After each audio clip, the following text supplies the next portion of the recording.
En México existe un extenso marco antilavado, tal vez demasiado extenso. Leyes, reglamentos y reglas que buscan prevenir operaciones con recursos de procedencia ilícita. Pero después de más de una década, surge una pregunta clave. ¿Ha sido realmente efectivo este régimen?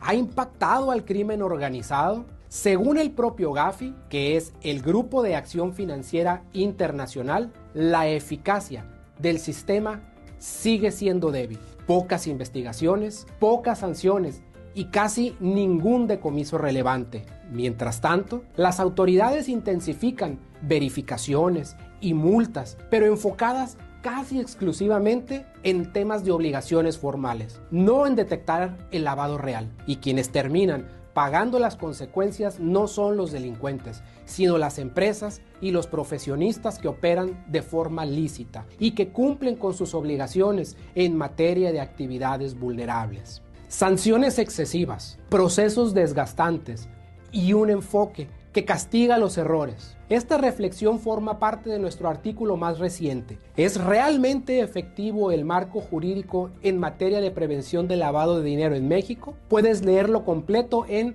sae-mediocia.com, porque es momento de replantear el enfoque y dirigirlo hacia donde realmente importa.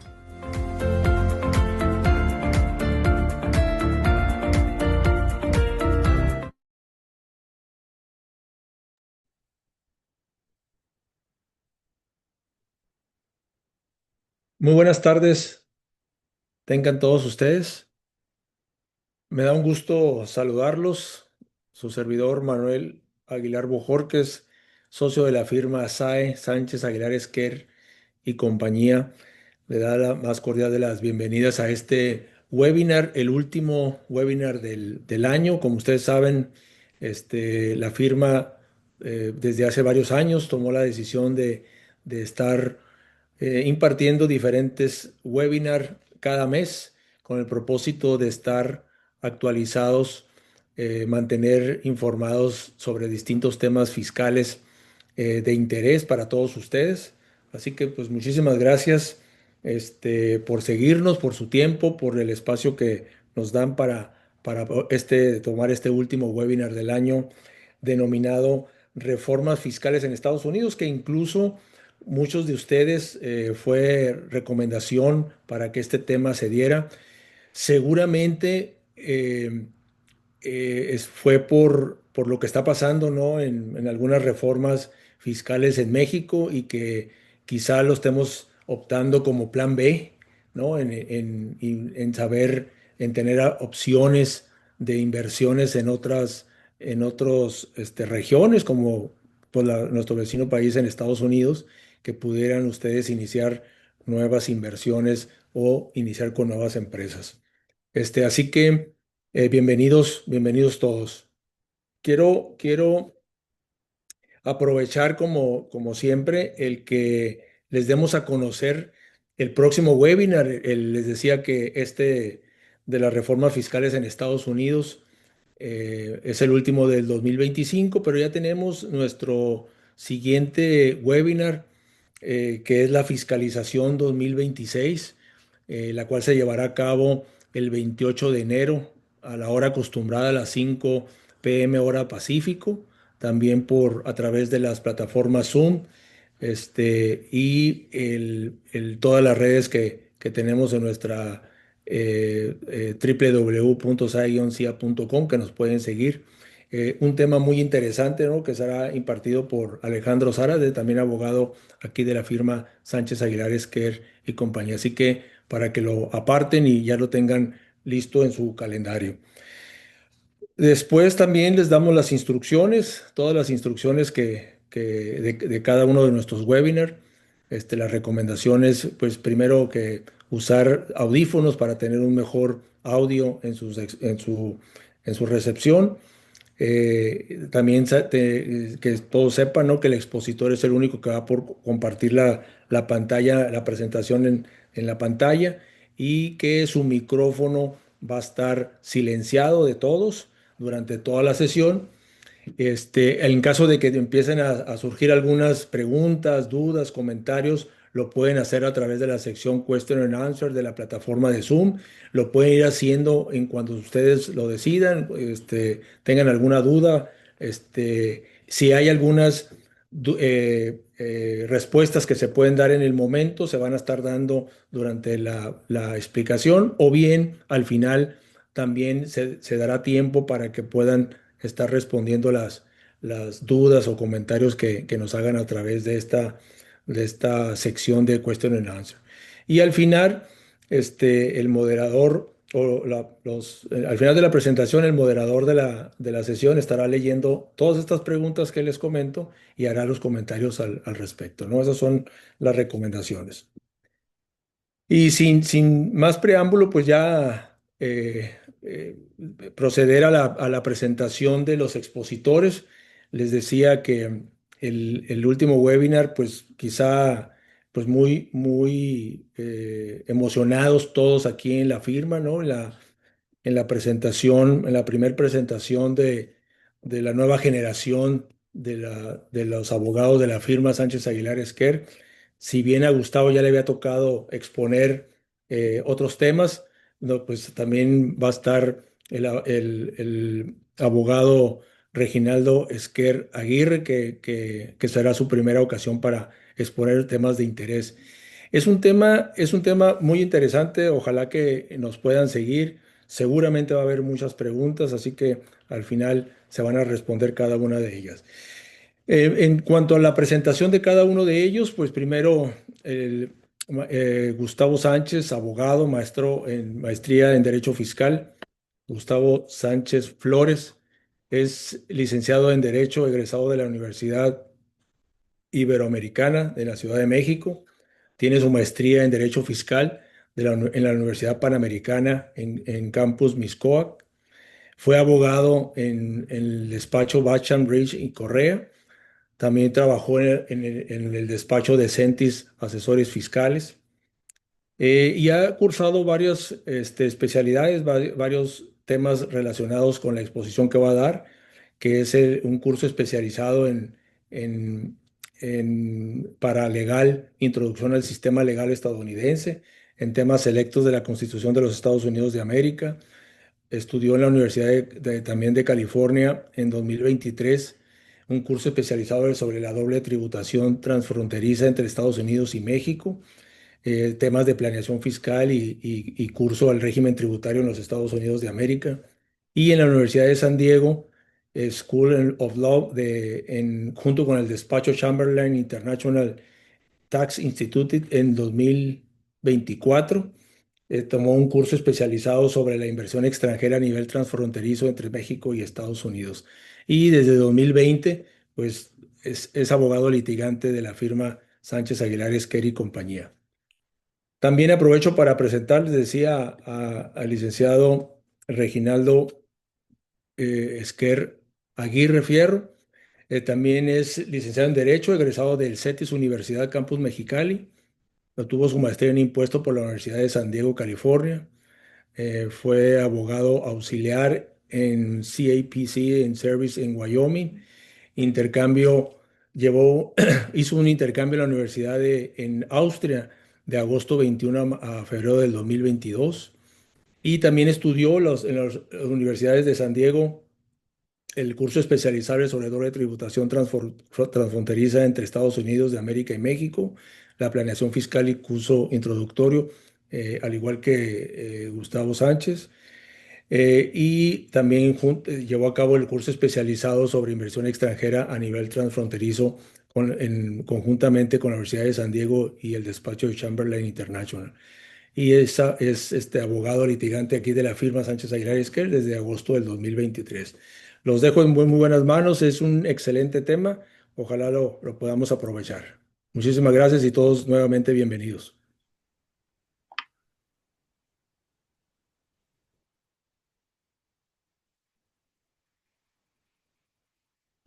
Muchas gracias, contador Aguilar. Eh, Muchas gracias a todos por acompañarnos en este último webinar del año.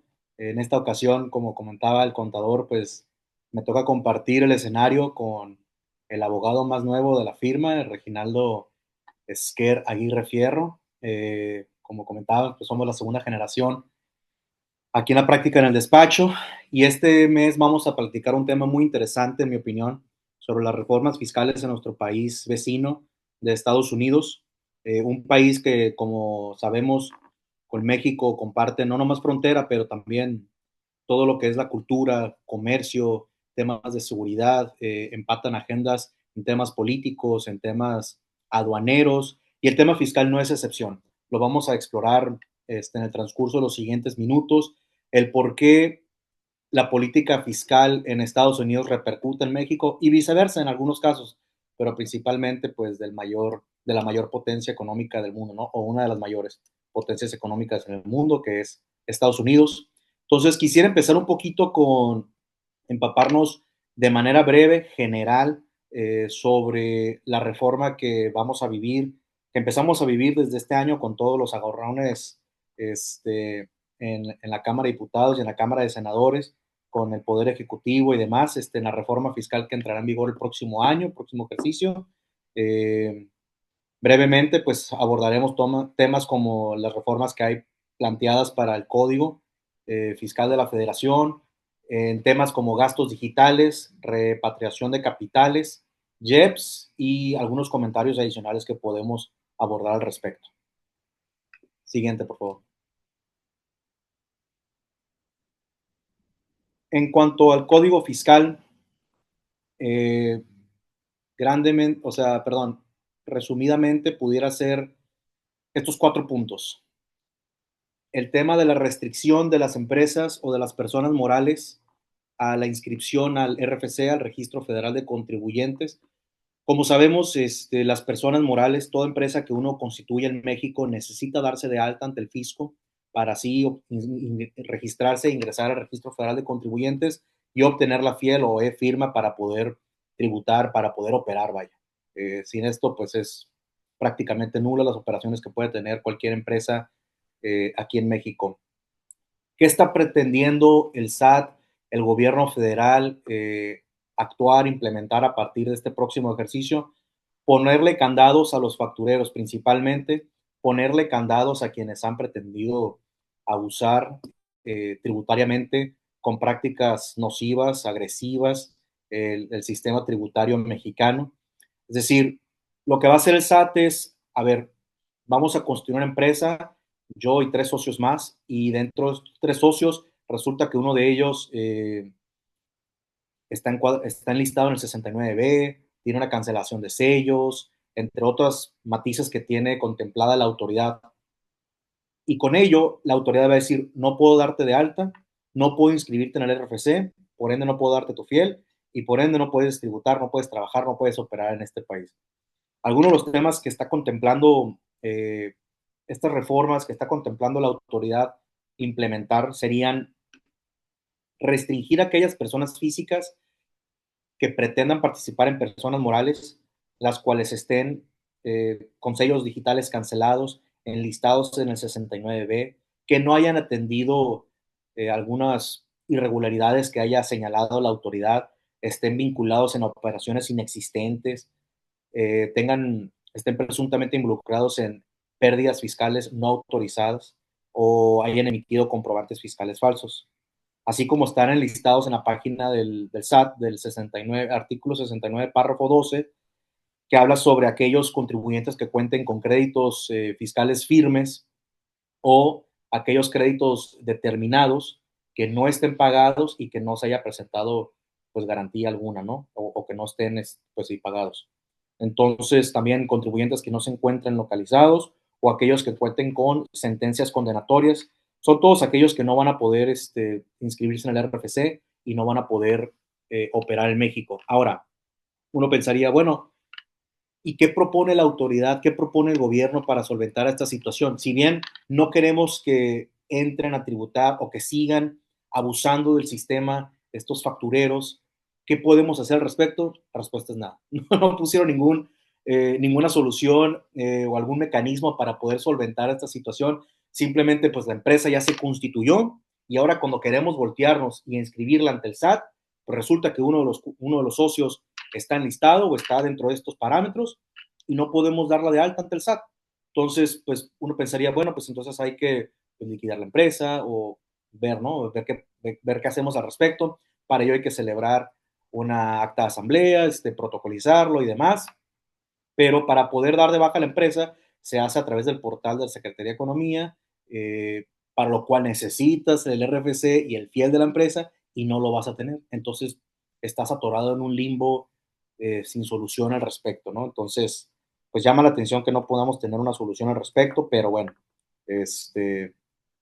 así las cosas ahorita de momento. Seguramente después, cuando surja más y más el tema en la materia, habrán reglas que se establezcan al respecto para poder solventar.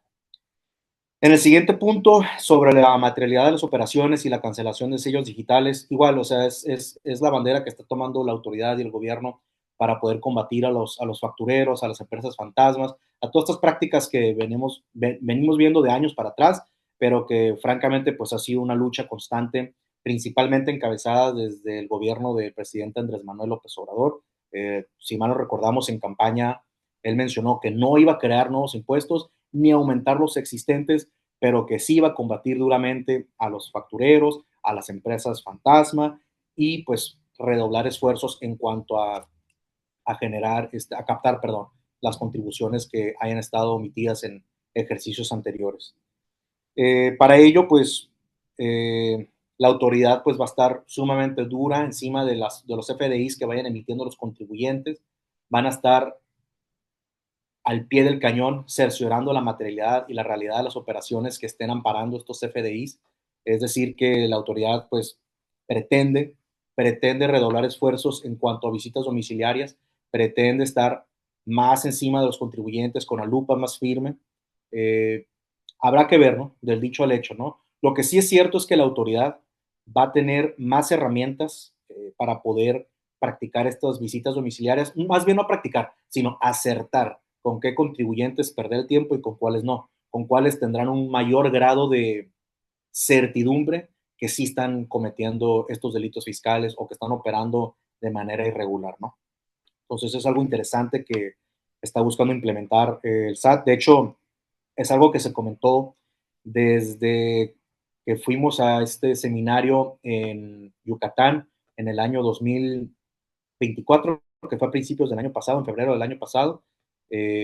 Recuerdo perfectamente cómo en ese curso habían funcionarios del IRS de Estados Unidos y funcionarios del SAT de México, y cómo los funcionarios del IRS hablaban sobre cómo el IRS tiene estas herramientas tecnológicas a su disposición y cómo ellos ya sabían que México ya estaba por implementar esto también para esta reforma que está por implementarse en el 2026 a través de inteligencia artificial y otras herramientas para poder, como digo, acertar de manera más adecuada a estos contribuyentes, ¿no? Que están con estas prácticas indebidas.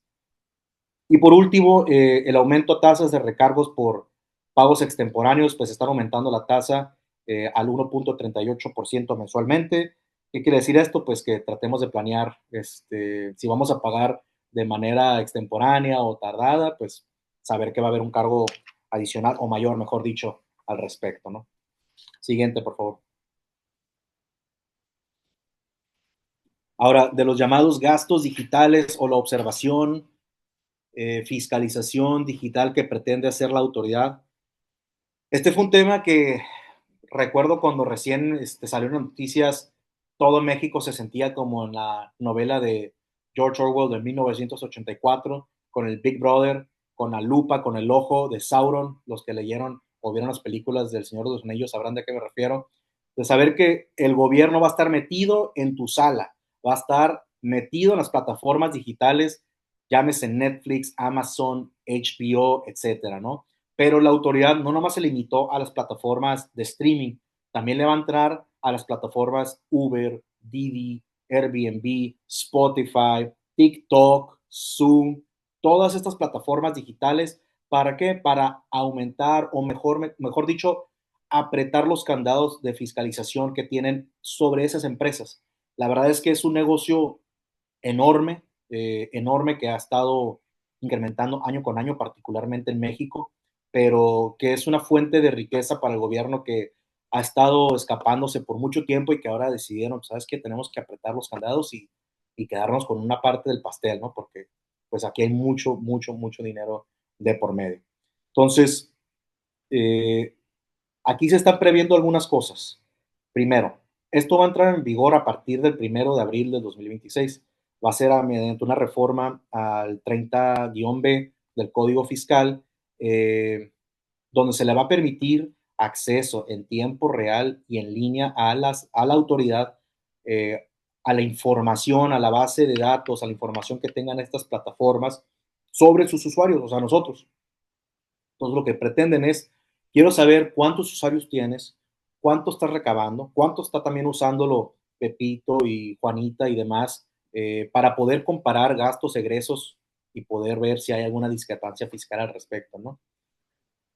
La autoridad, de manera resumida, también dijo, me permites sí o sí acceso a tu plataforma, me das acceso sí o sí a tu base de datos, y de lo contrario, cuando no me permitas o no me lo permitas en un futuro, muy sencillo, te voy a bloquear de manera temporal el servicio que pretendas prestar en México hasta en tanto no me resuelvas esta discrepancia, ¿no? O sea, si no quieres ayudarme, pues yo tampoco te ayudo y perdemos los dos, ¿no? Pero bueno, eh, así es como se puso los moños la autoridad. Y se están previendo unos ajustes en cuanto a retenciones de ISR IVA, muy interesantes.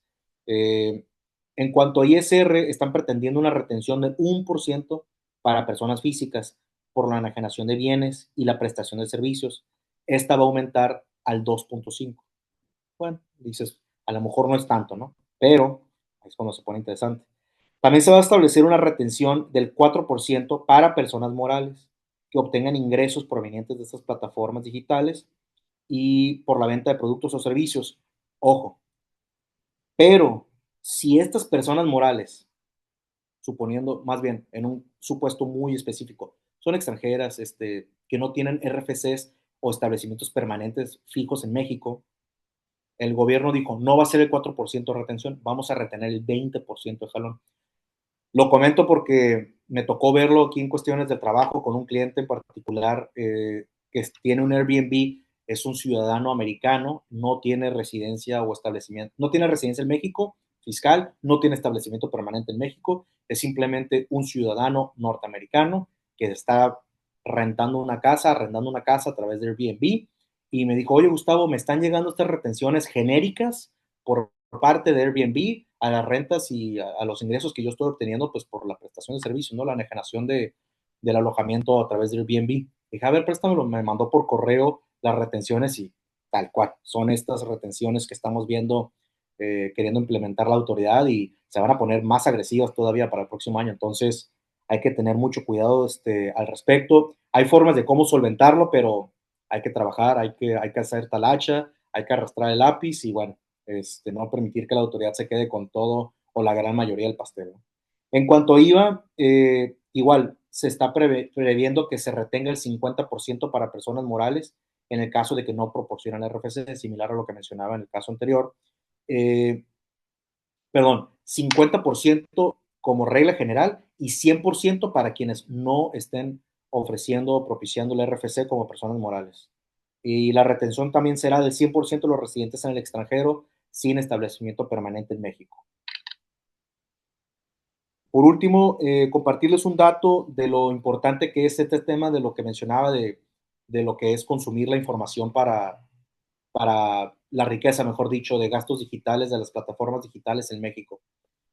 En México, el año pasado, 2024, fueron 789,700 millones de pesos lo que se recaudó en cuanto a dinero o que se vio reflejado en cuanto a enajenaciones en plataformas digitales, siendo un aumento del 20% al año anterior, es decir, 2023. Todavía vamos a ver lo que reflejan estos números para el próximo año, pero México es el segundo mercado más importante en Latinoamérica para estas cuestiones comerciales. Entonces, pues claro que el gobierno mexicano no quería dejar pasar esta oportunidad, ¿no? Me voy un poquito más rápido para abordar el tema que nos interesa, que es el de Estados Unidos. Siguiente, por favor.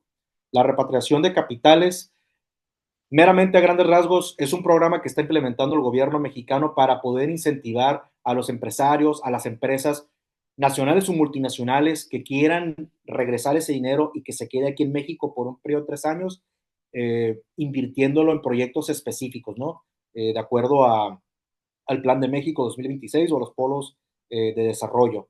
que son que se invierten en desarrollo inmobiliario, en compraventa de terrenos, en producción alimentaria, carreteras, cuestión de salud, equipos médicos, entre otros, ¿no? Hay muchos matices que hay que ver al respecto. Si hay quien le interese, por favor, no duden en contactarnos. Es un tema interesante que es de ponderarse, pero es muy específico para qué empresas les conviene, que no, sobre todo por el tema de deducciones que está aquí contemplado, ¿no? Siguiente, por favor.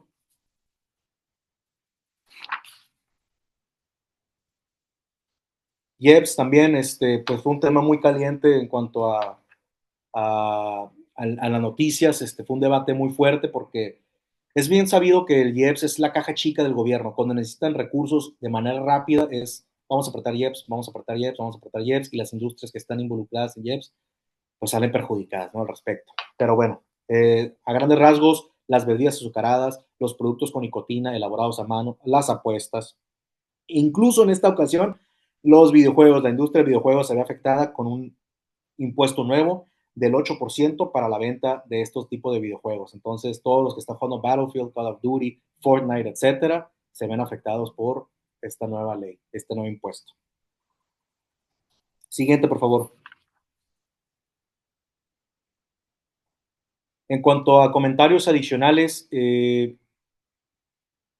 bueno, una reforma fiscal era urgente en México, es urgente en México todavía, porque el país no puede seguir operando como está operando, viviendo meramente pues de ventas de petróleo, tratos comerciales, de su propia recaudación interna o incluso, pues como lo hemos visto en el último sexenio para acá, el endeudamiento. El endeudamiento ha sido brutal para el país. Mal no recuerdo, un legislador muy allegado a mi corazón mencionó que el presidente de la República, si hubiera sido gerente de cualquier empresa, lo hubieran despedido a la brevedad porque endeudó dicha empresa, México en este caso, en un 80%, 80 veces lo que había sido en los últimos 100 años. Entonces, imagínense eso, o sea, para poder concebir esa idea es brutal, aberrador.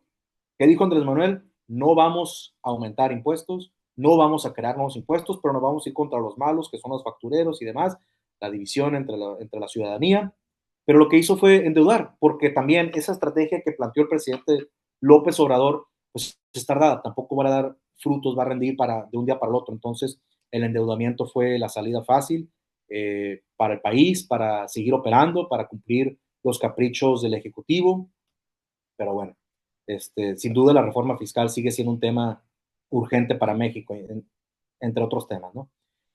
La informalidad es un sector económico, tiene que ser reconocido como un sector económico vivo, pero inactivo tributariamente. Sabemos que no aporta en nada en cuanto a cuotas de salud, educación y demás, pero es un sector importante que el gobierno claramente tiene identificado. ¿Por qué? Porque lo hace a través del IEPS, que es lo que mencionamos, que la caja chica se vaya aprieta donde sabe que hay consumidores importantes, que es la informalidad, las bebidas azucaradas, la Coca-Cola, las sodas y demás, las cervecitas, las bebidas alcohólicas, los cigarros, y ahora nos escapan los parches, nos escapan los vapes, todas esas otras opciones, llamémosle, de productos con nicotina, nos escapan esta vez. Entonces, reconoce el gobierno que existe, sabe que es un factor o un sector importante, pero es más difícil combatirlo que simplemente tratar de tributarlo en su base. Y por último, pues los juicios en cuanto a materia fiscal van a ser diferentes, dependiendo a quién le preguntes, pues van a ser peor o van a ser mejor o va a ser igual, pero sin duda van a tener algún grado de diferencia, va a ser un parteaguas, pues esta reforma, por todo el tema de la reforma judicial y esta reforma fiscal por entrar. Creo yo que la autoridad le está apostando a tener juicios más rápidos, tener juicios menos duraderos, entonces va a depender de los contribuyentes el defenderse o no. Mi recomendación sería que te defiendas. El gobierno tiene muy bien identificado quiénes son los contribuyentes que no y que luego pueden ir a corretear, ¿no? Cuando necesiten recursos al respecto. Pero bueno, siguiente, por favor. Ahora bien, un overview a la reforma fiscal en Estados Unidos. ¿A qué me refiero con esto? Vamos a ver de manera general, vamos a irnos 180 para atrás y ver de arriba para abajo lo que ha sido esta reforma fiscal, estos primeros meses, primer año de mandato del presidente Trump, literalmente desde el día que arrancó el 20 de enero a la fecha, y toda la reforma fiscal que tiene planteada para el próximo año, ¿no? Siguiente, por favor. ¿Cuáles son las políticas fiscales en esta administración del presidente Trump? Bueno, la administración del presidente Trump buscó basar su reforma fiscal en crear algunos nuevos impuestos, pero también agregando muchas extensiones al respecto. También se dedicó a ver apoyos a distintas ramas industriales, comerciales de Estados Unidos que se veían afectadas a nivel global, ¿no? Todo esto lo hizo con un enfoque, en mi opinión, no priorizando grandes contribuyentes o pequeños, le dio un poquito a todos, ¿no? Pymes y grandes contribuyentes. Lo que también es cierto es que esta administración, como cualquier otra administración o muchas en la historia, lo que buscan es deshacer lo que se ha hecho en el pasado o cambiarlo, transgerizarlo de manera considerable, ¿no? Entonces, como ven allá abajo, el pobre presidente Joe Biden se quedó en la incógnita de ¿what? ¿Qué pasó? Pues con todo lo que yo hice en mi último mandato de 4 años, pues llegaron y dijeron borrón y cuenta nueva, aquí no cuenta nada de esto y lo vamos a ver ahorita más adelante. Siguiente, por favor.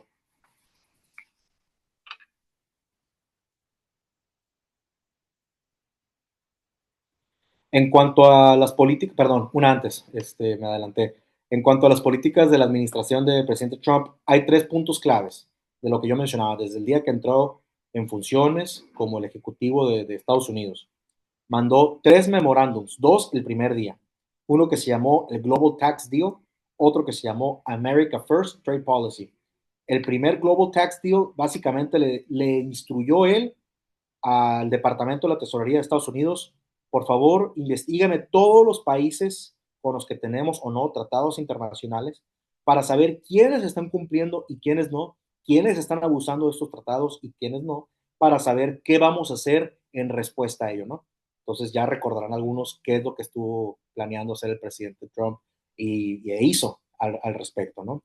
El segundo fue el America First Trade Policy, en donde lo que el presidente planteó es cualquier país que esté abusando de las empresas americanas a nivel global, es decir, llámese Airbnb, llámese Uber, etcétera, Netflix, quienes estén prestando servicios a nivel mundial y estos países estén implementando estrategias o políticas fiscales abusivas contra estas empresas, se las van a ver conmigo, fue lo que dijo el presidente básicamente. Entonces, lo que el presidente dijo es, con base en el artículo 891 del Código Fiscal de Estados Unidos, vamos a dobletearle las tasas a estos gobiernos, a sus compatriotas, es decir, a esas empresas de donde emanan de estos países. Por ejemplo, si México estuviera abusando de estas empresas americanas, bueno, todas las empresas mexicanas que estén prestando servicios en Estados Unidos, les vamos a dobletear los impuestos, básicamente. Esa fue la respuesta, política que dio el presidente Trump el primer día que entró en funciones. Y por último, emanó un memorándum que se llamó Defending American Companies and Innovators from Overseas Extortion. Es decir, aquellos que estén abusando contra empresas o contribuyentes americanos a nivel mundial. La respuesta que se resumió con ese memorándum es: lo que me dijo la Tesorería de Estados Unidos que encontró fue esto, y mi respuesta es: vamos a aplicarles todas, todas las que podamos en tema aduanero para poder exigirles a que nos paguen más impuestos al respecto, ¿no? Entonces, todo lo que estábamos viendo en cuanto a los aranceles, que fue la respuesta inmediata del presidente Trump, lo vimos en las noticias por meses. Los aranceles fueron pues, el grito de batalla, ¿no?, del presidente Trump al respecto. Entonces, pues desde el primer día ya estaban listos para entrar a los golpes, ¿no?, entrar al ring. Siguiente, por favor. Ya durante el año, el presidente Trump y su gabinete estuvieron planeando cuál sería la reforma fiscal para esta administración, y quedó coloquialmente llamada One Big Beautiful Bill Act, o, pues, según sus siglas, o BBBA. La nueva frontera para los individuos y las empresas, personas físicas o personas morales en Estados Unidos. Siguiente, por favor.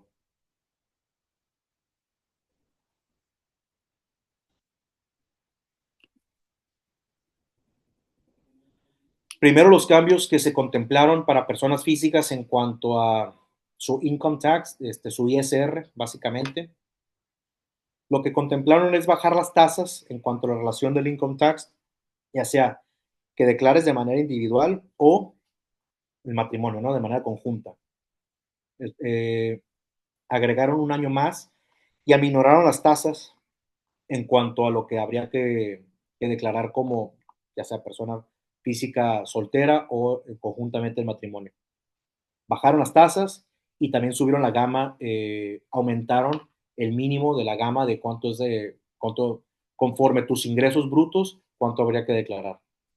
Las deducciones también estandarizadas fueron permanentes a partir del 1 de enero de este año. Entonces ahí les quise poner una tablita comparando, no sé si se alcanza a ver bien, pero comparando cómo era el año pasado, cómo va a ser este año, el porcentaje, o sea, la tasa que se habría de implementar y el ingreso bruto, ¿no? Al respecto.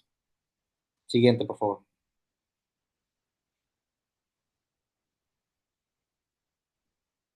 Ahora viene uno muy interesante. El no fiscalizar las propinas. ¿De dónde surgió la idea? ¿Por qué surgió la idea? No sé, no lo sabría decir, pero llamó la atención que decidieron no tributar las propinas, es decir, tratar de manera aislada tu salario y las propinas que recibas al respecto. En la primera imagen pueden ver un cuate que dice I don't tip, o sea, yo no doy propinas, una película famosa y exitosa de Quentin Tarantino, de Reservoir Dogs.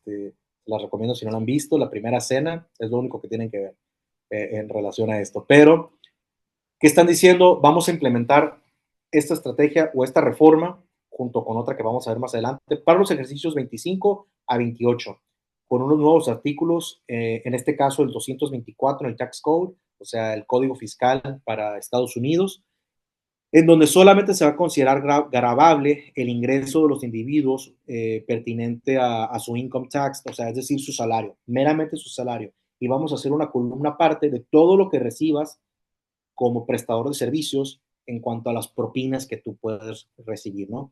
Ahí puse la palabra qualified tips, esas son las que quedan exentas. ¿Qué son las qualified tips? A grandes rasgos, las qualified tips son la propina que te dan, punto. Pero esta propina tiene que ser en efectivo, en cheque u otros fines a medios, ¿no? No puede ser de otra manera que la estés recibiendo como los famosos tip pool que tienen en restaurantes, ¿no? También no va a contar las propinas que te impongan los restaurantes por large parties que le llaman, o sea, si voy con 7 personas o más a sentarme en una mesa que a veces al final de la cuenta te agregan el 18% forzosamente de propina, esa propina sí va a ser gravable ante los ojos del IRS. Cualquier otras propinas no van a ser gravables y se tendrán que reportar por el patrón de manera aislada, ¿no? Los ingresos netos y los ingresos de propinas por patrón y también por prestador de servicios, llámese mesero, llámese salones de belleza, en fin, ¿no? De hecho, el Departamento de Tesorería enlistó todas las profesiones que están vinculadas con este tema de las propinas. Entonces, si se quieren echar un ojo, si se quieren dar una vuelta después, está muy interesante. Esto va a aplicar para todos los contribuyentes que estén bajo régimen de W2, del 1099 o del 4137.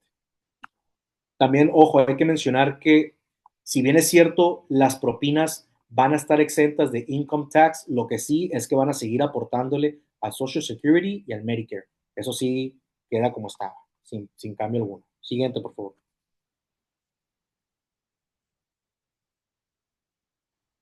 Como decía, pues tiene que reportar sus ingresos de manera separada entre los ingresos brutos y los ingresos netos en relación a las propinas que reciben.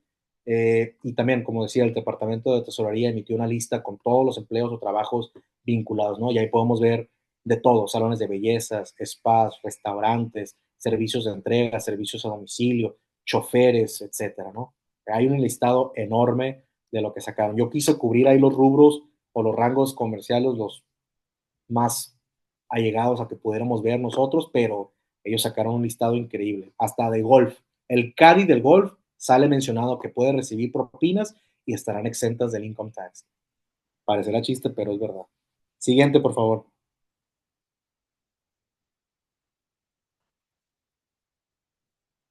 Como mencionaba, otro de los puntos también va a ser el no fiscalizarse las horas extra en Estados Unidos, el overtime que le llaman. Igual va a ser para los ejercicios 25, 28. En este caso va a ser un nuevo artículo que va a ser el 225. Entonces van a ir secuenciados el 224 para temas de las propinas, el 225 para el tema del overtime, ambos para los ejercicios del 25 al 28. Aquí las deducciones van a estar topadas hasta $12,500 o $25,000 si están tributando de manera conjunta. Igual se le va a requerir al patrón del trabajador reportar las horas y el salario en un horario habitual y las horas y el salario en horas extras laborales para poder hacer la tributación adecuada. Siguiente, por favor.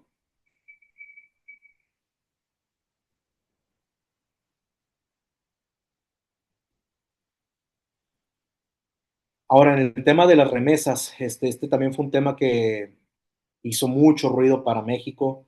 En particular, pues sabemos que gran parte de la economía se sostiene en las remesas, nuestros paisanos que están en Estados Unidos y que mandan su dinero a México para apoyar a las familias, ¿no? Básicamente querían empezar en una tasa del 5%, se terminó estableciendo en el 1% para todas aquellas transferencias físicas de dinero, cheques, money order, etcétera, ¿no? Que vayan a salir de Estados Unidos a México o a otros países, pero en este caso en México, excepto dos, cualquiera tarjetas de crédito o débito americanas o aquellas instituciones financieras que estén adscritas al Bank Secrecy, que como sabemos es la potestad que tiene el banco de reportar cualquier actividad sospechosa, sobre todo relacionada a temas de lavado de dinero, ¿no?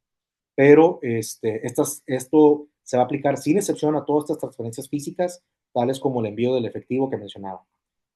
Su trato va a ser muy similar al del IVA, es decir, que el impuesto, ese 1%, pues lo paga quien manda el dinero, ¿no? Si yo quiero mandar el dinero a México, pues si estoy mandando $100 y me van a cobrar 1% de impuesto, pues van a ser $101, ¿no? Lo que voy a estar enviando. Pero ese 1% de la tasa no lo voy a enterar yo, lo va a enterar la empresa que se dedique a enviar el dinero, llámese en este caso Western Union, ¿no? Por un ejemplo coloquial. Y por último, esta reforma va a entrar en vigor a partir del próximo año, 1 de enero del 2026. Siguiente, por favor.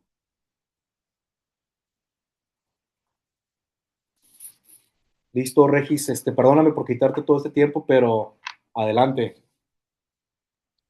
Bueno, buenas tardes. Antes de iniciar, gracias, Gustavo.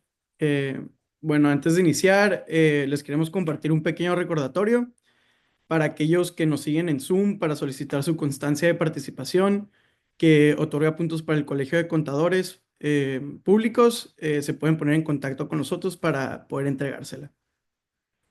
Bueno, ahora yo les voy a hablar un poco del trust planning en un contexto mexicoamericano, pero antes de entrar en materia, primero quiero establecer cuál va a ser el orden de ideas para poder entender bien todo este tema, ¿no? Primero que nada, quiero establecer los términos generales. Aunque sea muy básico, quiero que entiendan los términos, desde cuáles son las partes, los diferentes tipos de trust, qué impuestos te pueden llegar a aplicar en caso de que empieces o que creas un trust. Y ya después vamos a entrar un poquito en materia para hablar de una estructura típica de un mexicano creando un trust. Siguiente, por favor.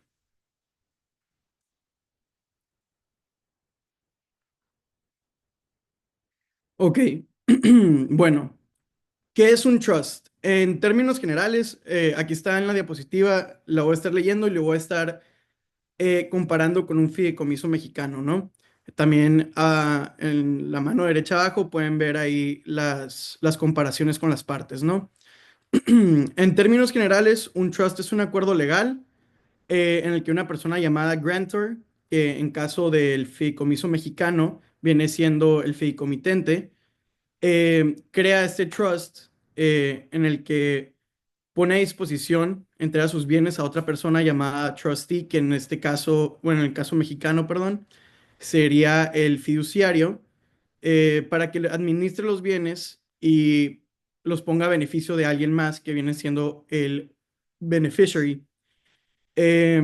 Bueno, aquí quiero dejar claro también que a la hora de crear el trust, no solamente se crea el trust y ya hace el trustee ya se encarga de administrar todos los bienes, ¿no? Se tiene que hacer un acuerdo operativo, que en este acuerdo operativo el grantor o el creador del trust eh, escribe todas las reglas que tiene que seguir el trustee para llevar a cabo las distribuciones, qué hacer con los bienes cuando están dentro del trust y, y bueno, eso es lo que más o menos se hace. Se hace el acuerdo operativo y después el trustee se encarga de llevar a cabo ese acuerdo operativo. Siguiente, por favor. Ok, bueno, los tipos de trust. Va a haber dos categorías diferentes.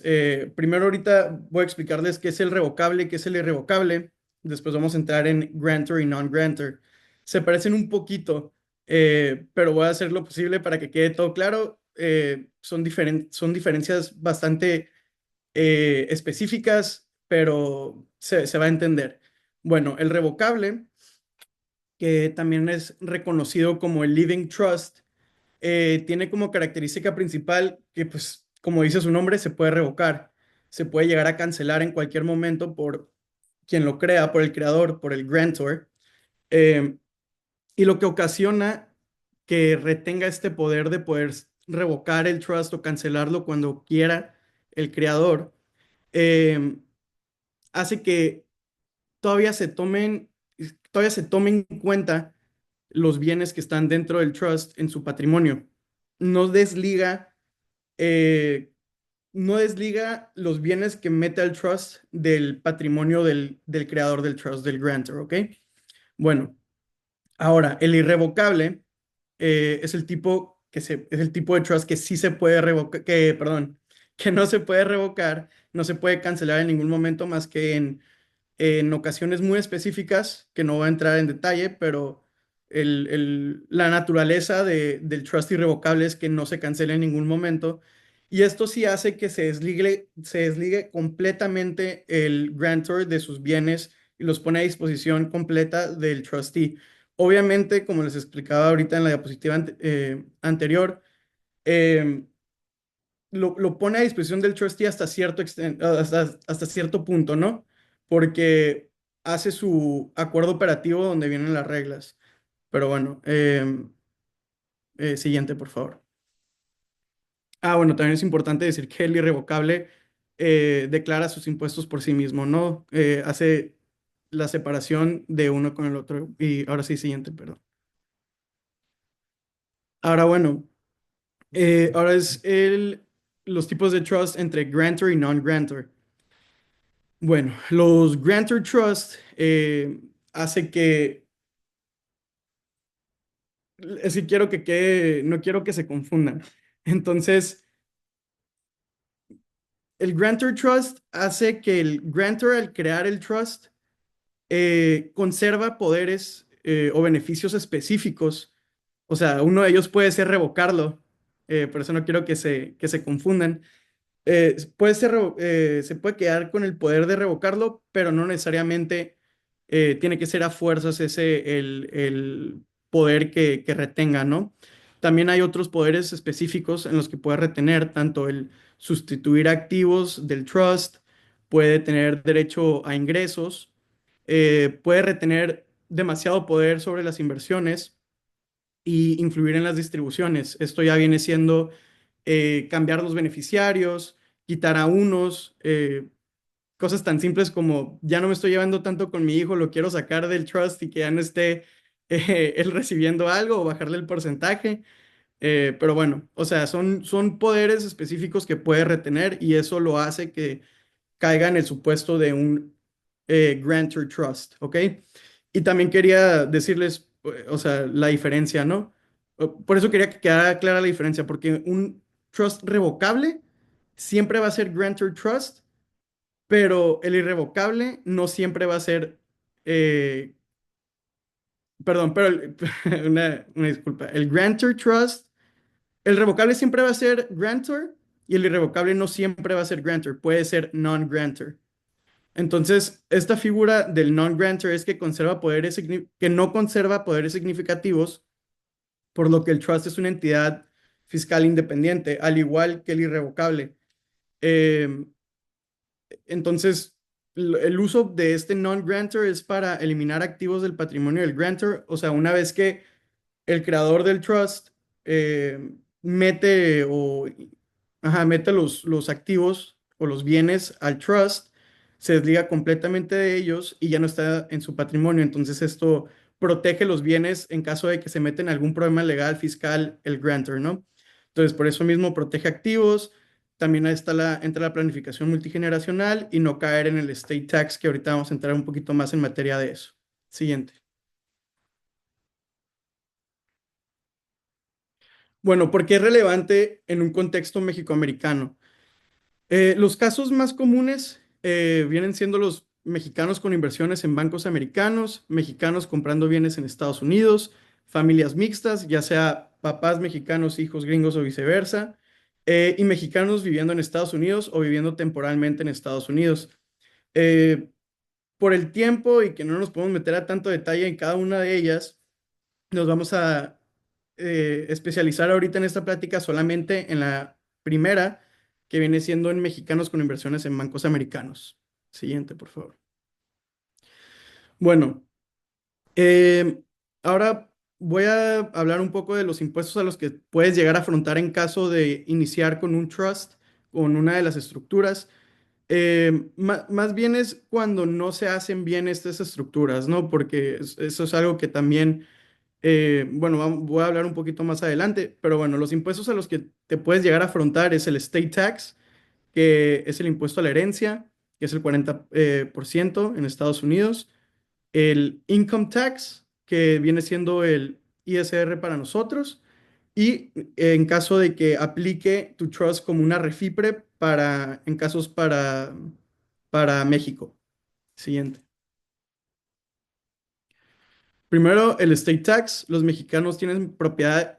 Si tienes propiedades o inversiones en Estados Unidos, puedes llegar a estar sujeto al estate tax al fallecer. Incluso si nunca has vivido en Estados Unidos, no importa, puedes llegar a estar en este supuesto. Entonces aquí es donde entra el trust como una herramienta para reducir la exposición, para organizar la transmisión de bienes entre generaciones, porque también existe el gift tax o pues el estate tax que pues al fallecer de todos modos tienes que pagar el 40% antes de entregarle los bienes a tus descendientes y por lo mismo entra para evitar ese pago del 40%. Siguiente. Ahora el income tax.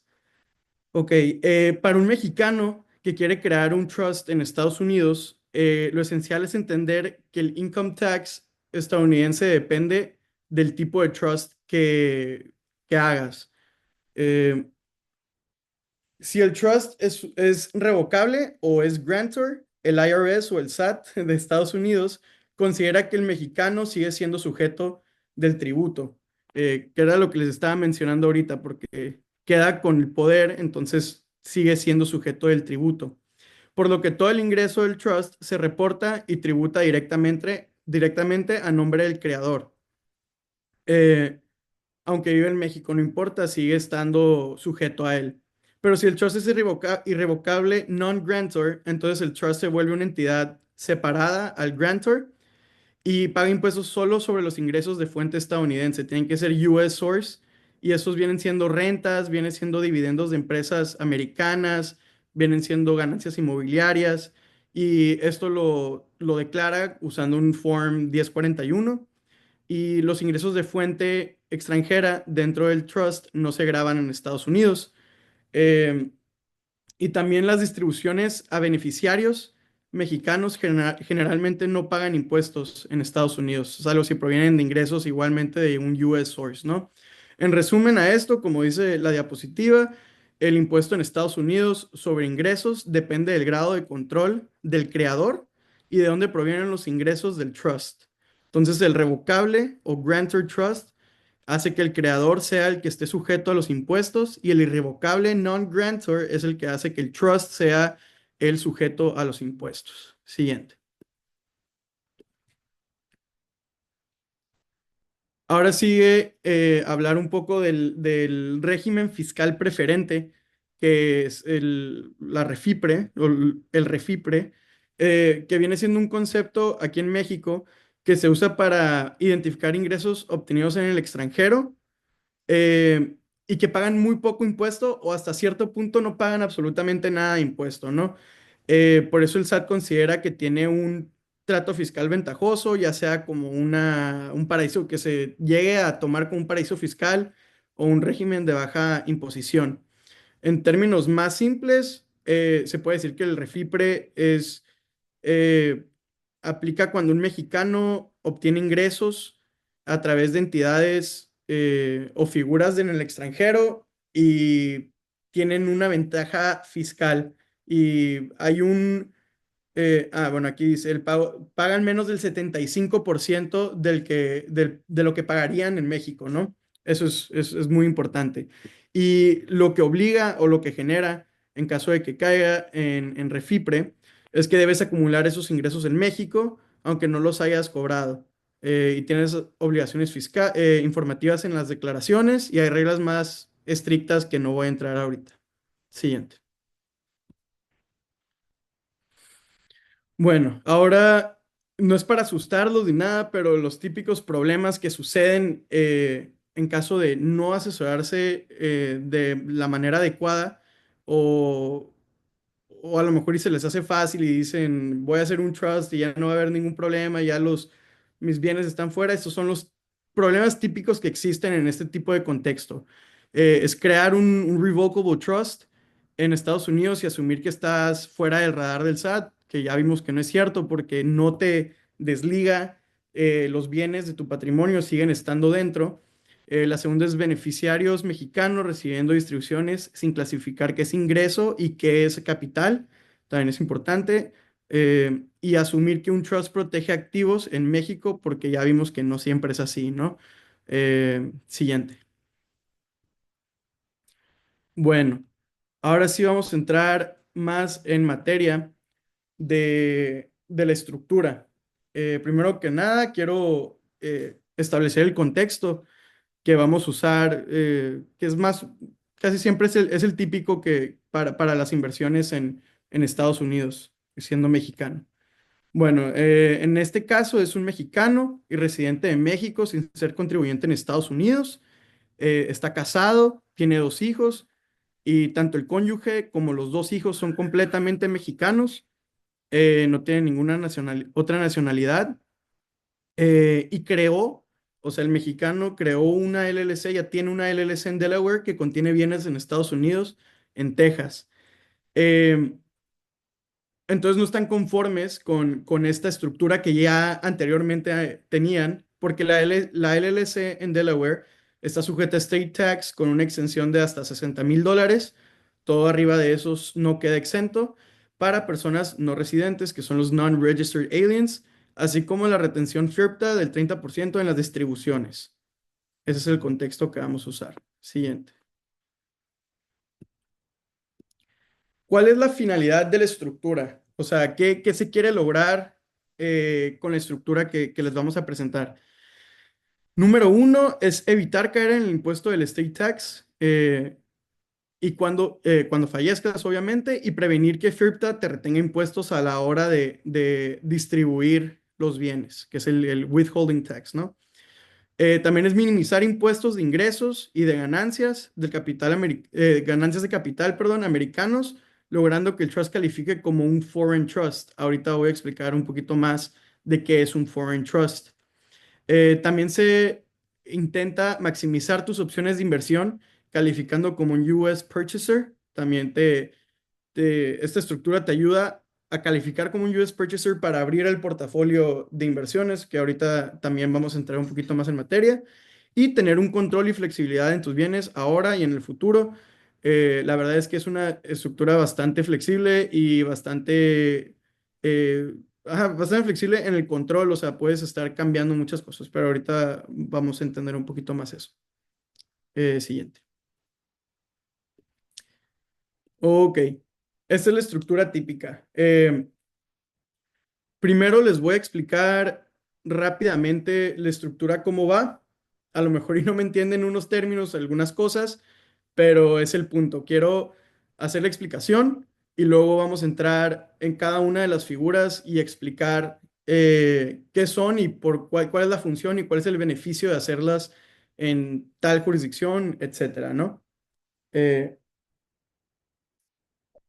ok. Bueno, primero que nada, se tiene que crear una PTC, que es una Private Trust Company, que viene siendo una LLC. Ahorita vamos a explicar un poquito más, que va a estar regida bajo la ley de Wyoming.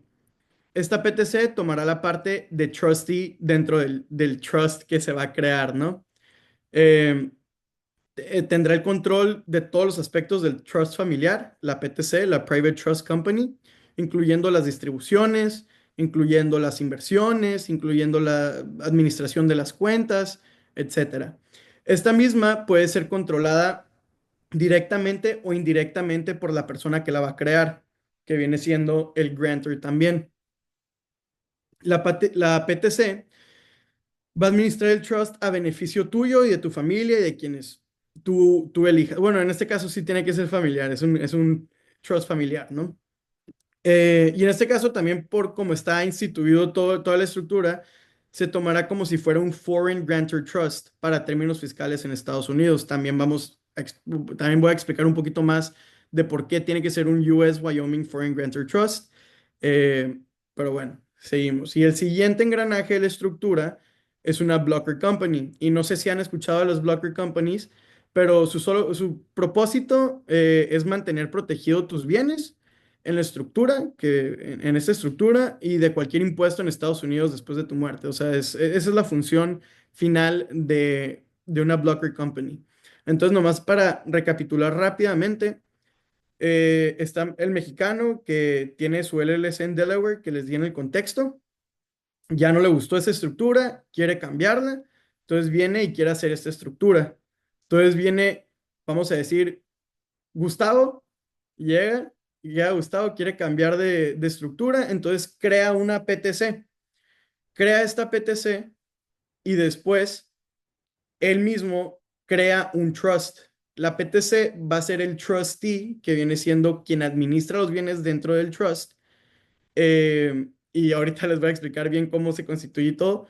Y ya después ese trust va a abrir una Blocker Company que va a tener después todas las cuentas, ¿no? A lo mejor y los confundí un poquito, pero ahorita lo van a entender. Siguiente, por favor. Nos vamos a ir por partes. Ok, para que quede primero claro que es una Private Trust Company, ¿no?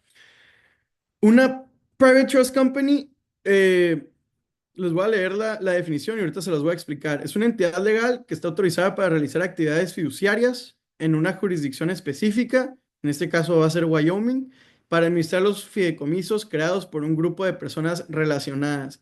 ¿Quién es ese grupo de personas relacionadas? Familias, una familia en específico, ¿no? Tiene que ser, forzosamente para esta estructura, tiene que ser una empresa que viene siendo la LLC, la Private Trust Company, su única función va a ser administrar fideicomisos de un grupo de personas relacionadas, o sea, de una familia, ¿ok?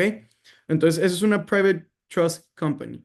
Funciona como un fiduciario independiente, pero la familia mantiene el control sin depender de un banco o de una fiduciaria corporativa, ¿ok? Entonces, ¿cuáles son las ventajas de que se establezca en Wyoming? Eh, un- eh, es una de las jurisdicciones más favorables en Estados Unidos, Wyoming.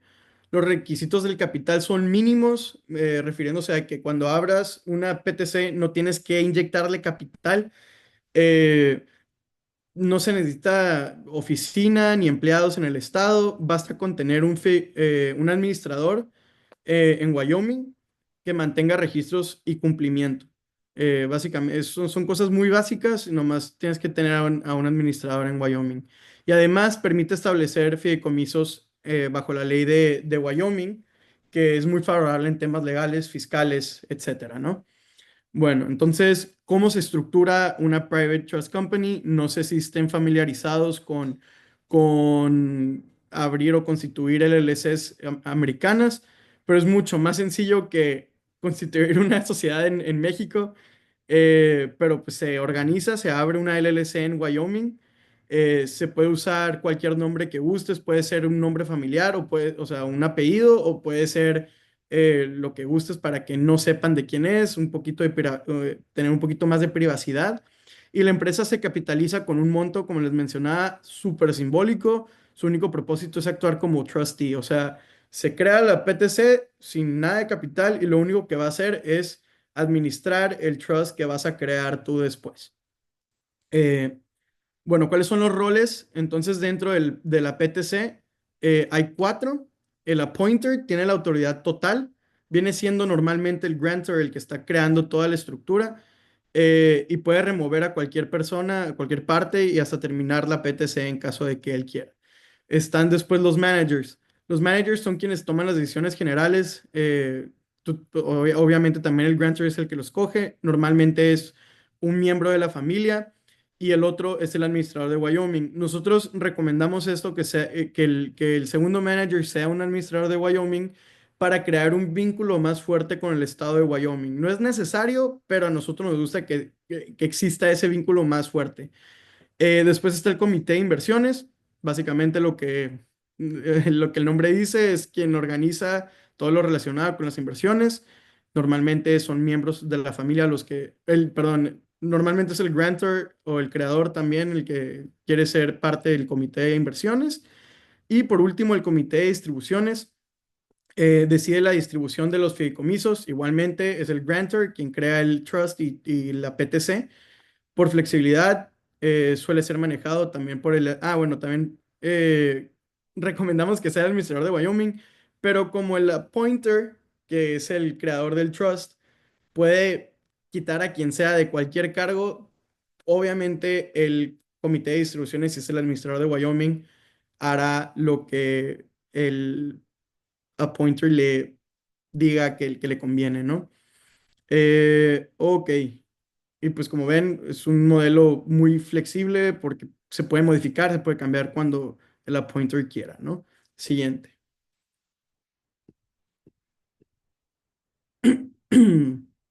Ok. Bueno, sigue la parte de Foreign Grantor Trust. Eh, es muy importante saber el por qué en Wyoming también esta parte, pero pues ya quedó un poquito explicada con la diapositiva anterior, que es una de las jurisdicciones más favorables de fideicomisos en Estados Unidos. No sé si sepan, pero en Wyoming no existen varios impuestos, uno de ellos siendo el state tax. No existe el state tax en Wyoming, entonces por eso mismo se escogen estas jurisdicciones. Se recomienda que el PTC cree es que el PTC administre el Foreign Grantor Trust que crea el grantor, ¿no? Es una que tenemos que saber diferenciar, porque el PTC no es el que crea el trust, sino el grantor que crea la PTC para ser el trustee del trust que él creó. Está un poquito confuso, pero espero que haya quedado un poquito claro. Entonces, ¿qué es un Foreign Grantor Trust y cuáles son los beneficios de este, no? Eh, Primero que nada, se considera foreign o extranjero el fideicomiso americano porque el grantor o el que lo está creando es mexicano, en este caso, ¿no? Que es el contexto que les estaba dando. Entonces, el Grantor Trust hace que el grantor o el creador eh, hace que el grantor, el creador, retenga el control y sea quien tenga eh, ¿cómo se dice?, retener o tomar los impuestos, ¿no? Entonces, los beneficios de esto es no paga impuestos en Estados Unidos al nivel del trust. El trust no se encarga de pagar los impuestos. Número dos, el grantor solamente paga impuestos si es contribuyente de Estados Unidos, que en este caso, pues, no lo es. los activos que recibe el trust por parte del grantor no generan impuestos y los beneficiarios no pagan impuestos al recibir distribuciones. Eso es algo que ya habíamos mencionado anteriormente también. Entonces, ¿cómo funcionan las distribuciones? El trustee puede distribuir ingresos o el capital a los beneficiarios para cualquier finalidad. Él decide como les mencionaba, en el operating agreement o en el acuerdo operativo, ahí es donde él decide quiénes son los beneficiarios y cómo se va a estar distribuyendo todo, ¿no? Y también lo que no se distribuya y se quede dentro del trust se acumula como capital del mismo. ¿Qué es lo que ocurre al fallecimiento de los fundadores? Bueno, lo que ocurre aquí cuando fallece el último de los fundadores, ya sea en este caso quien lo crea o el cónyuge, el trust se divide en fideicomisos separados para cada beneficiario. Por eso es importante que en el contexto que les estaba dando, que los hijos también fueran mexicanos, porque cuando fallecen el grantor y su cónyuge, se crean otros trusts y si el hijo que está recibiendo o que está abriendo el otro trust es americano, ya no es un Foreign Grantor Trust, ya se convierte en uno doméstico y ya se rige por otras reglas. Entonces, por eso es importante saber eso también. Y cada beneficiario tendrá un fideicomiso flexible que permite distribución a él y a sus descendientes, ¿no? Esto es ya otra historia. Esto es en caso de que ya fallezca el grantor. Eh, el poder de designación, cada beneficiario decide cómo distribuir sus bienes, mover un poquito más rápido por tiempo, y si no lo decide, el trust se divide entre sus descendientes y contenía el fideicomiso separados. Básicamente es lo mismo de que ellos escogen a quién distribuir sus bienes, ¿no? Y también otro beneficio de que el trust se haga en Wyoming es que los trusts pueden durar hasta 1000 años. O sea, literalmente 1000 años no es una exageración ni nada. El tiempo el plazo que se le da, 1000 años. Y durante todo ese tiempo, pues no generan state tax en cada generación. Eh, entonces es una ventaja bastante buena. Ok, siguiente.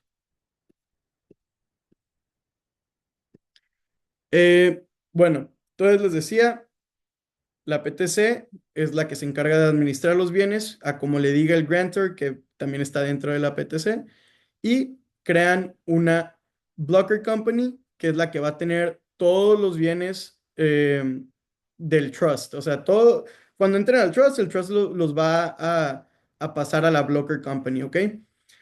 Entonces, ¿qué es una blocker company? Es la pregunta del millón ahorita y es una entidad creada para actuar como un escudo para proteger y evitar que los activos queden sujetos al impuesto sucesorio estadounidense, siendo este el state tax, ¿no?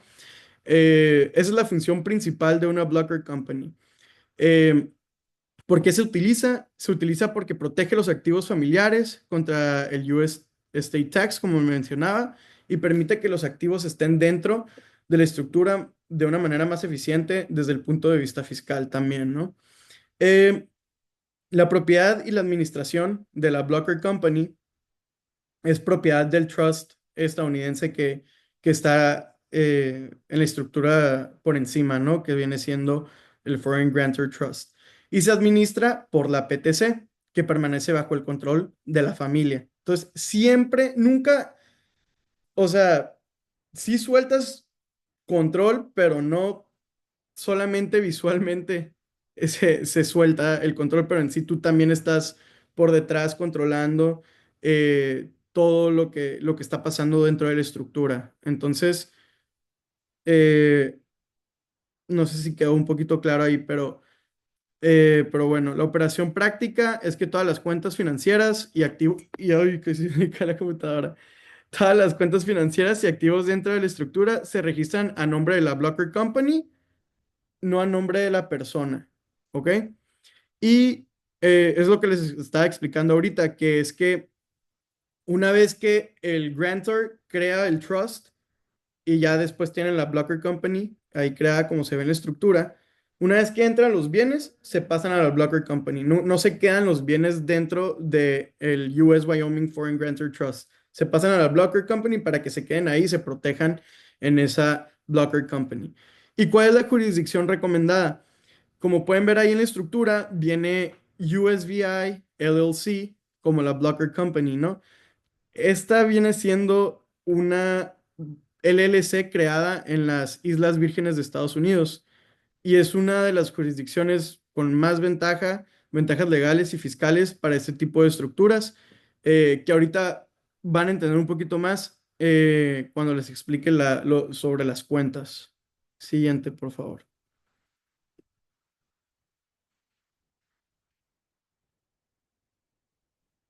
Ok, por último, eh, son las cuentas, son los bienes que puedes tener dentro de la Blocker Company, ¿no? Em, dentro de los beneficios que existen por ser una LLC en las Islas Vírgenes Americanas, una USVI LLC, es que no tienes que reportar hacia México o hacia fuera de los Estados Unidos. O sea, no genera ningún reporte a FATCA o ni CRS hacia México u otros países. No, o sea, hace que no tengas que hacer ningún tipo de reporte eh, hacia otros países. Entonces, por eso, ese es uno de los beneficios más importantes de que sea una USVI LLC. También elimina el estate tax ahora y para futuras generaciones. No importa qué tipo de activos tenga la Blocker Company, no habrá estate tax al fallecer y los activos pueden continuar en la familia hasta los 1000 años que les estaba comentando, ¿no? Porque ahí es hasta cuando vence el trust. Tratamiento como inversionista extranjero en el IRS, ante el IRS, perdón. No se pagan impuestos en Estados Unidos sobre intereses de ganancias de capital o ciertos ingresos. Y este beneficio continúa mientras los beneficiarios sigan siendo extranjeros. Al ser extranjeros no tienen que pagar estos impuestos, ¿no? Quedan exentos de ellos. Ahora, una parte bastante interesante es que para algunas cosas, esta estructura te permite que para ciertas cosas, para lo que te conviene, por decirlo de alguna manera, eres foráneo, eres extranjero, y para otras eres americano o te toman en cuenta como un US purchaser. ¿Qué es lo que hace o sea, qué beneficios te da que te tomen en cuenta como un US purchaser? Evitan algunas tarifas altas a la hora de abrir cuentas en americanas, en cuentas de bancos americanas y de inversión. Normalmente te cobran unas tarifas bastante altas por ser extranjero. En estos casos, por ser tomado en cuenta como un US purchaser, estás evitando esas tarifas tan altas. Y también como extranjero en cuentas de banco y de inversión no necesariamente te abren el portafolio de inversiones que puedes llegar a tener. Eh, entonces, al ser considerado US Purchaser, también te abre la oportunidad bueno, te abre el portafolio de inversión y es una muy gran oportunidad porque puedes invertir en un portafolio más grande de opciones. Y, y también eh, está, tiene el beneficio de ser protección patrimonial para toda la familia. Pues esto es que en caso de estar en riesgos por demandas, divorcios y otros conflictos por la Blocker Company, que es la verdadera dueña de estos bienes, aunque tú tengas el control sobre toda esta estructura, tú no eres el dueño, entonces en ese caso te cubre esos bienes de cualquiera de estos riesgos que les mencionaba, como demandas, divorcios y otros conflictos. También es una protección sólida a nivel corporativo y fiduciario, también es importante saber eso. Y por último, el control total y flexibilidad absoluta, que ya les he mencionado varias veces, es que usted mantiene el control en todo momento y puede modificar o terminar la estructura sin generar impuestos en Estados Unidos en caso de que ya quieras terminar con ella, ¿no? No te va a generar impuestos a la hora de pasarte los bienes.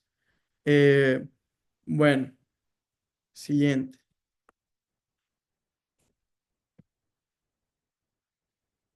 Bueno, muchas gracias por su... Ah, perdón, ¿eh? Muchas gracias por su atención. Por nosotros es todo lo que teníamos preparado para ustedes. Espero hayan disfrutado y aprendido algo. Espero haya quedado todo claro. Ya sé que es un poquito tedioso y un poquito mm, muy específico el tema y tienes que saber muchas cosas y se intentó lo posible para que entendieran. Pero bueno, creo que abrimos para preguntas.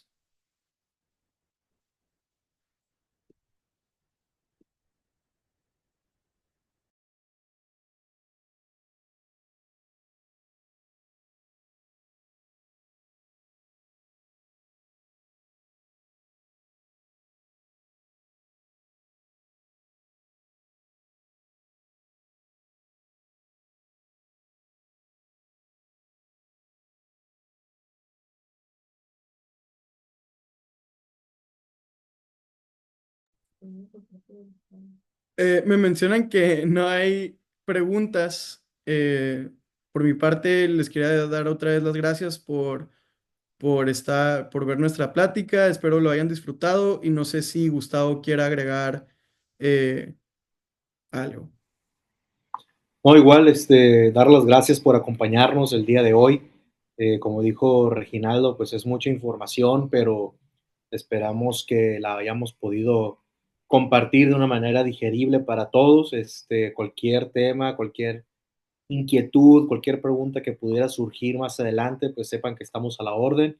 Y nuevamente, pues muchas gracias por acompañarnos. Es el último webinar del año. Entonces, nos vemos el próximo año.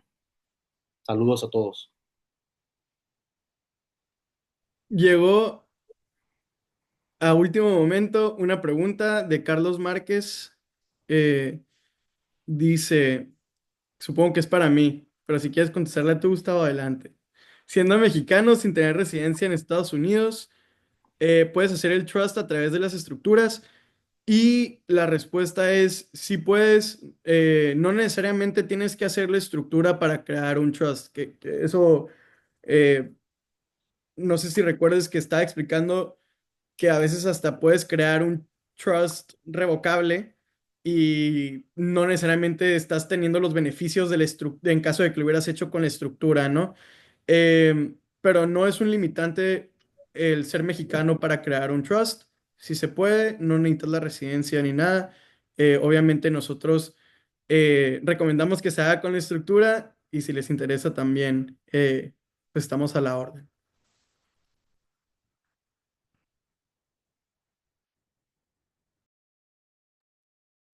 Ok, ahora sí ya no hay ninguna otra pregunta. Muchísimas gracias, buenas noches a todos y Gustavo, pues ya se despidió también. Muchas gracias a todos. Nos vemos el próximo año y cerramos fuerte con este webinar. Hasta luego. Hasta luego.